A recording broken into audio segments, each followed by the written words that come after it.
नमस्कार दोस्तों, सम्राट news network में आपका स्वागत है। ताज़ा खबरों और बड़ी अपडेट्स के लिए जुड़े रहिए हमारे साथ। अगर आपने अभी तक हमारे चैनल को सब्सक्राइब नहीं किया है तो तुरंत कर लीजिए और बेल आइकॉन दबाना बिल्कुल मत भूलिए, ताकि आपको हर बड़ी खबर की सूचना सबसे पहले मिले। तो चलिए शुरू करते हैं आज की खास खबरों के साथ।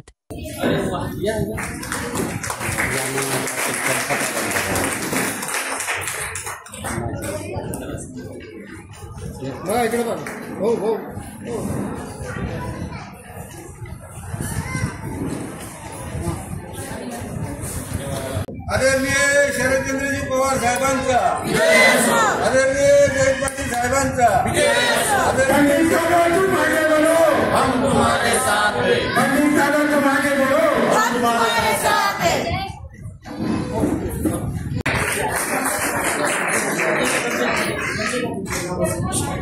या ठिकाणी प्रवेश करते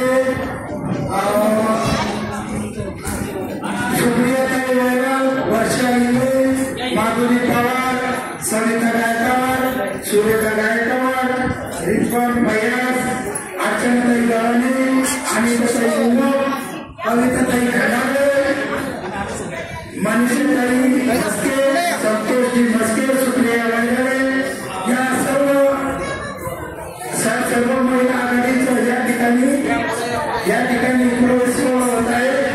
तरी कृपया आपण सर्वांच्या वतीने या ठिकाणी ग्रुप सुद्धा फोटो होत आहे, तरी कृपया प्रवेश करणे आणि स्टेजकडे यायचे सगळेजण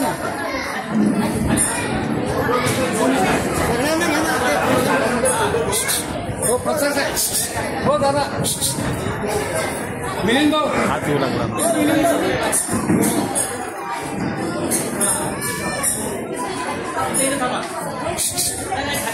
मिलिंद भाऊ ये ग्रुप फोटो घे।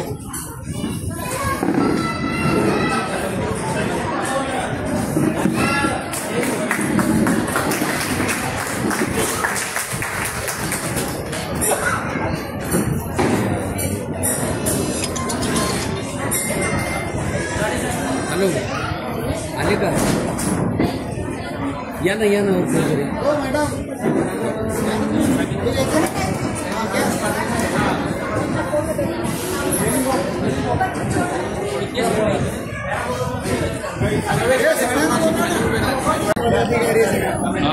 सर्टिफिकेट अशा धरा, नियुक्तीपत्र समोर धरा, नियुक्तीपत्र सरळ करा।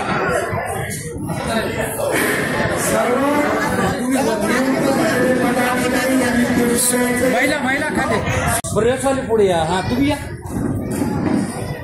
ओके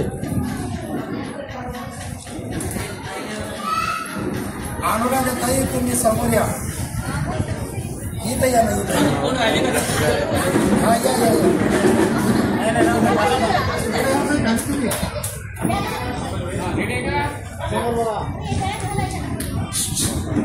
राष्ट्रवादी काँग्रेस पक्षाचा डॉक्टर बाबासाहेब आंबेडकरांचा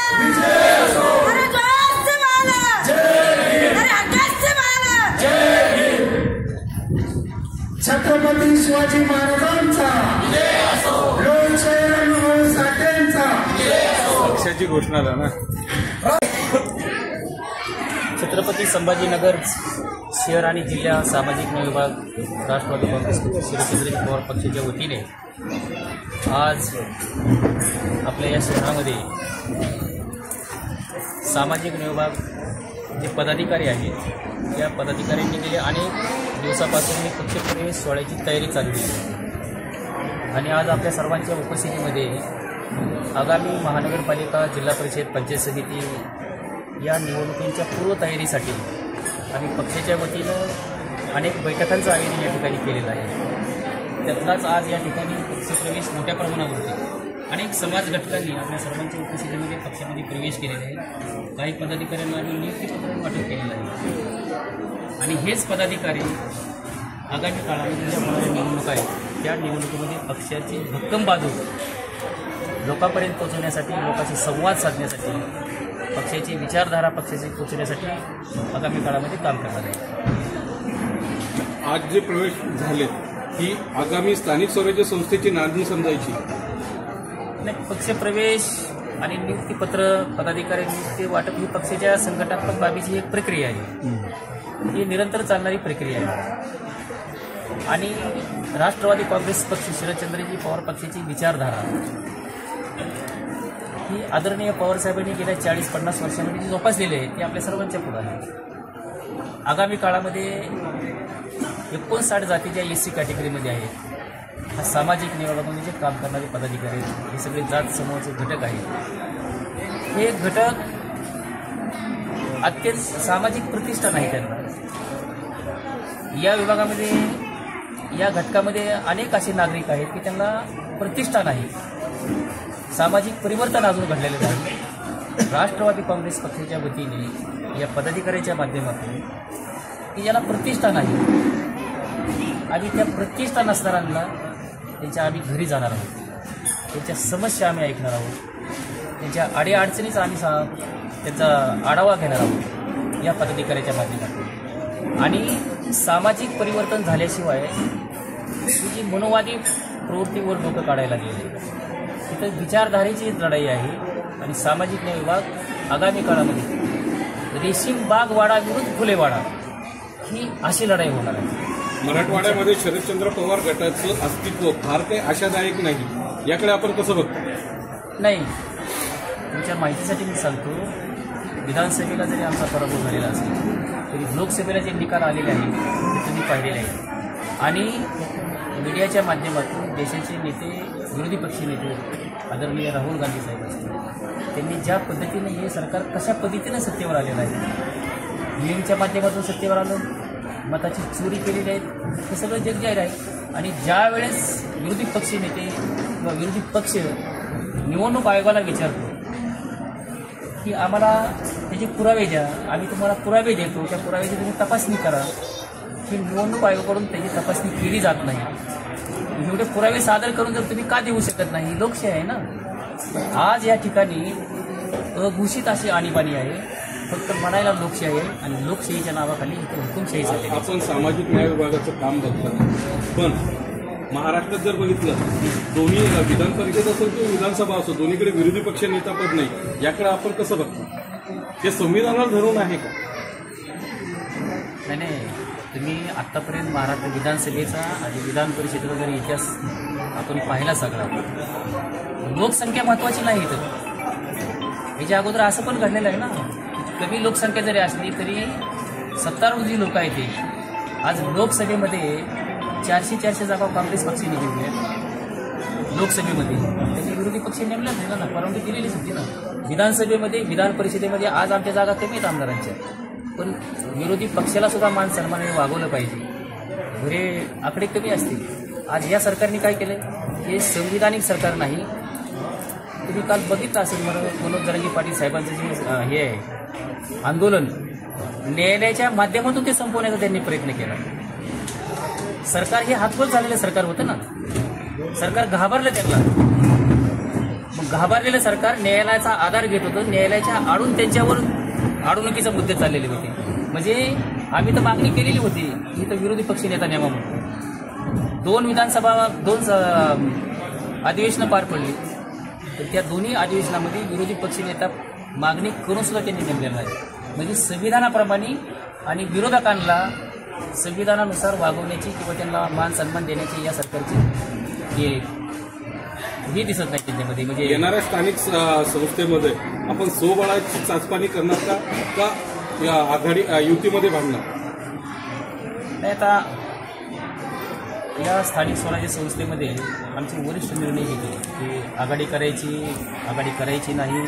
आता बैठका सुरू झालेल्या आहेत आणि आम्ही नेतृत्वाला पण असं सांगितलेलं आहे. आदरणीय शशिकांत शिंदे साहेबांनी, आदरणीय आमचे रोहितदादा पवार, वरिष्ठ नेते मंडळीचे सगळे आहेत, त्यांनी काँग्रेसबरोबर उद्धव बाळासाहेब ठाकरे गटांच्या नेत्याबरोबर चर्चा सुरू केलेली आहे.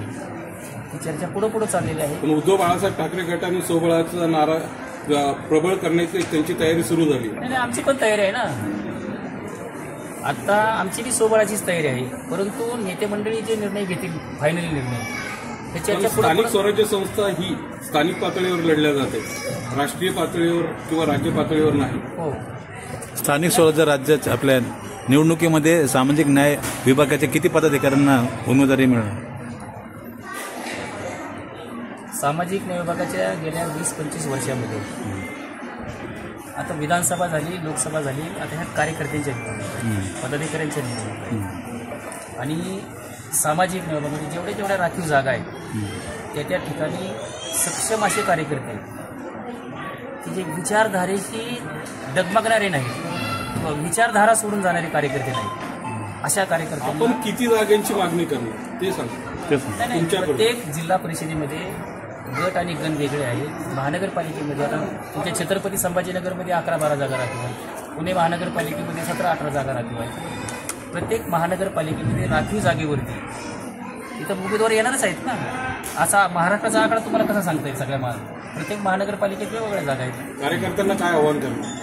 कार्यकर्त्यांना या बैठकीच्या निमित्ताने आम्ही सगळे नेतेमंडळी, व्यासपीठावरल्या सगळ्या नेतेमंडळी, आमच्या मराठवाड्याचे अध्यक्ष या ठिकाणी आहेत, लक्ष्मणराव कांबळे साहेबांनी त्यांनी त्यांच्या भाषणामध्ये सांगितलेलं आहे की जरी विधानसभेला आपल्याला अपयश आलं आणि तुमच्यापुढं मीडियाच्या समोर सगळे आकडेवारी आहे, विधानसभेला अपयश आलं, जनता आमच्याबरोबर आहे, आमची मताची टक्केवारी कमी नाही झाली. आणि आज महाराष्ट्रामध्ये तुम्हाला मी खात्रीपूर्वक सांगतो, विधानसभेला जे निकाल आले त्याच्या विपरीत निकाल, त्याच्या विरोध निकाल स्थानिक स्वराज्य संस्थेमध्ये येणार आहेत. कारण या सरकारवरती महिला नाराज आहेत, कामगार नाराज आहेत, उद्योगपती छोटे छोटे जे लघुउद्योग, छोटे जे शेतकरी नाराज, आत्महत्या करायला लागले. काल जरांगे पाटील साहेबांच्या ज्या पद्धतीने त्यांनी आंदोलन हाताळलं, आज त्या बांधवामध्ये फार मोठी नाराजी आहे. म्हणजे या सरकारवरती कुठलाही घटक खुश नाही. आज तुम्ही पाहिलेलं असेल सोमनाथ सूर्यवंशीच्या प्रकरणामध्ये काय सांगितलं? या महाराष्ट्राचे मुख्यमंत्री विधानसभामध्ये जे सभागृह आहे, सार्वजनिक सभागृह आहे, त्या सभागृहामध्ये त्यांनी अधिवेशनाच्या काळामध्ये सांगितलं की सोमनाथ सूर्यवंशीचा मृत्यू हा अटॅकने झाला, श्वसन विकाराचा त्यांना त्रास होता. आणि मी सोमनाथच्या आईला भेटलो, 5 दिवस मी परभणीमध्ये राहिलो, मी सोमनाथच्या घरी गेलो, विजयराव वाकोडे दलितांचे मोठे नेते, मी त्यांच्या घरी गेलो. सोमनाथच्या आईला मी विचारलं की सोमनाथला कुठला काय आजार होता का? तर सोमनाथच्या आईने मला सांगितलं की कांबळे साहेब, सोमनाथ एक गोळी खात नव्हता, लाठीमध्ये मारलं त्याला, काट्या घातल्या त्याला, न्यायालय तुरुंगामध्ये न्यायालयीन कोठडीमध्ये मारला तो, पोलिसांनी त्यांना मारहाण केलं. आणि हे सरकार पोलिसाला वाचवण्याची भूमिका घेते. जेव्हा प्रकाश आंबेडकरांनी ही भूमिका घेतली, बाकीच्या संघटनांनी भूमिका घेतली, तेव्हा सर्वोच्च न्यायालयामध्ये गेल्यानंतर या पोलिसावरती गुन्हे दाखल करण्याचे आदेश निघाले. म्हणजे या महाराष्ट्राचे मुख्यमंत्री तुम्ही कुणाला वाचवताय? पोलिसांना? अहो, ते एक सुशिक्षित होता, रेल्वेचा अभ्यास करणारा विद्यार्थी होता ना. दर दाखल तिथं तुम्ही परभणीमध्ये पोलिसाला आतमध्ये घातलं, लाट्या काट्या घातल्या. मी त्या परभणीच्या जे जखमी झालेले होते त्या माता भगिनीला जाऊन भेटलो, हॉस्पिटलमध्ये जाऊन भेट घेतली. आणि महाराष्ट्राचे मुख्यमंत्री विधानसभामध्ये सभागृह चालू असताना धडधाकड सांगतात की सोमनाथचा मृत्यू असेही झालेला नाही. आम्ही यांच्याकडून कुठल्या न्यायाची अपेक्षा करायची? आज महाराष्ट्रामध्ये दलितावरती बघा तुम्ही पेपर काढा, कितीतरी अन्याय अत्याचार झालेले. काय झालं सोमनाथचं? आज आमच्या पुण्यामध्ये कोथरूडचं प्रकरण घडलं, तुमच्यापर्यंत ते आलेलं असेल. आज 3 मुली एका महिलेला, आपल्या मैत्रिणीला आसरा देतात, ती तिच्या सासून पुण्यामध्ये आलेली. ती काय पाकिस्तानची अतिरेकी होती का? तिला का तुम्ही तिला तुम्ही सहकार्य केलं किंवा आसरा दिला म्हणून त्या 3 मुलीवरती गुन्हे दाखल झाले. गुन्हे कुणावर दाखल व्हायला पाहिजे की त्या मुलीचा जो सासरा आहे तो पण माझी पोलीस अधिकारी आहे, त्यांच्यावर गुन्हा दाखल झाला पाहिजे ना. की या मुली दलित मुली आहेत, त्यांना तुम्ही वेटीच धरता.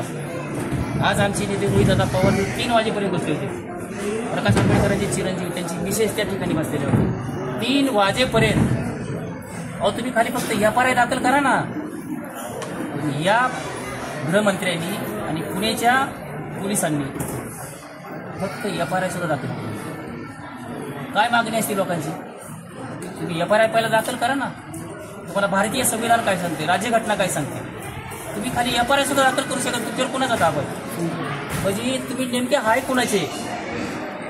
हे पोलिसीकरण जे नेमकं कोणाचं चाललंय? आज काय चाललंय पोलिसांचं? म्हणजे कुणाला नेमकं तुम्ही हे करताय? या अशा घटनेमुळे या सरकारवरती 18 पगड जाती आज नाराज झालेली. 18 पगड. आणि ह्यांना सत्तेचा माज आलेला आहे. माज आला आहे. आज शेतकरी आत्महत्या करायला गेले. काल तुमच्या माहितीसाठी अजून परत सांगतो की दलित सरपंच आहेत आमच्या मीनाक्षी सकट म्हणून श्रीगोंदा तालुक्यामध्ये सुरोडी गाव आहे. मी त्या ठिकाणी जाऊन आलो, त्यांना भेटून आलो. त्या सरपंच म्हणून त्यांनी गावाचा विकास 2 वर्षामध्ये चांगल्या पद्धतीचा मंत्रालयाच्या ठिकाणी जाऊन फंड आणला, विकास कामं केली गावामध्ये. ती विकास कामं तिथल्या जातीवादी गुंडांना बघवली नाहीत म्हणून रात्री 8 वाजता श्रीगोंदा ते सुरोडी गाव आहे मध्ये तरी अशी वस्ती आहे, वस्ती नाही तिथे विरळ जागा आहे, त्या ठिकाणी त्यांना अडवलं, बॅटरी दाबली. त्यांचा मुलगा गाडी चालवतो, तो मुलगा आहे 8वीला, त्या पाठीमागं बसलेल्या होत्या आणि त्यांच्या डोळ्यावर बॅटरी दाबून गाडी थांबवून पेट्रोल टाकून गाडी तिला काडी लावली. आज त्या भाजल्या, तो मुलगा भाजला थोडा, ती गाडी तर जळून खाक झाली. आज आम्ही त्या ठिकाणी गेलो, अनेक संघटनांनी मागणी केली. मी तिथले API असं वाटतं का महाराष्ट्राचा बिहार होतो? महाराष्ट्राचा बिहार त्याची वाटचाल सुरू झालेली आहे आणि ते तुमच्यासमोर सगळ्यांसमोर आहेच ना. नाव अनुराधा सोनपसारे आहे. माझं पहिले CSC सेंटर आहे. माझं आता जोरात बोलत आहे. CSC सेंटर आहे आणि मी इतक्या लोकांचे मी कामगाराचे फॉर्म भरून दिलेले आहे. आज इथं असंख्य लोकांना जर उपस्थिती होती ते फक्त मी माझ्या एका फोनमध्ये ते लोक आले आणि अशा भरपूर टायमाच्या अभावी मी त्यांना काही म्हणजे हडपसर पुणे इथून आले. ॲक्च्युली आज जो राष्ट्रवादी काँग्रेस आदरणीय शरदचंद्रजी पवार यांचा जो यांच्या पक्षामध्ये जो पक्षप्रवेश झालेला आहे, हा पक्षप्रवेश हा नियोजित होता. आम्ही अनुराधा सोनपसारे आणि मिलिंद भाऊ सोनपसारे यांच्याशी माझी एकदम योगायोगाने ओळख झाली. माझी ॲक्च्युली ती कामगार कल्याण योजनेचा फॉर्म भरता आमची ओळख झाली. मग त्याच्यानंतर आमचे बोलणं होत राहिलं नेहमी. मग माझ्या लक्षात आलं की बाबा हे दोघं जोडी जी आहे की हे खूप काम करणारे दिसत आहेत आणि यांचा तळागाळामध्ये चांगला संपर्क दिसतोय. म्हणजे कामगार कल्याण योजनेचे काम करतायत, वेगवेगळ्या गोष्टीवर काम करतायत, म्हणजे यांचा संपर्क चांगला आहे.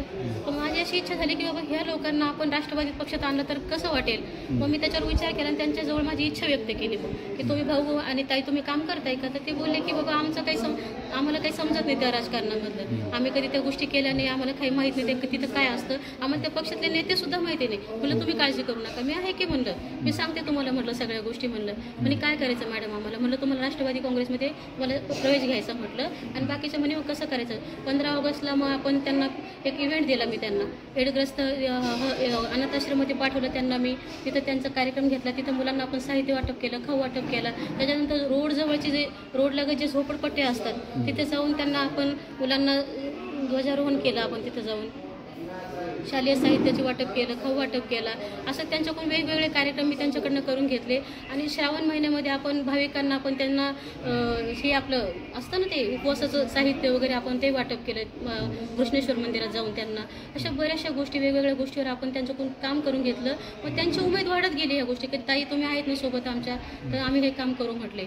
तर ठीक आहे म्हणलं. मग त्यांची पण इच्छा वाढत गेली आणि आज आपण त्यांचा हा भव्य प्रवेश पक्ष केलेला आहे. आता मला माहिती नाही याच्यानंतर कोण पुढे जाणार कोण मागे राहणार, पण माझी अशी इच्छा आहे की बाबा सगळ्यांना सोबत घेऊन काम केलं पाहिजे आणि ज्याच्या त्याच्या श्रेय ज्याला त्याला दिलं पाहिजे.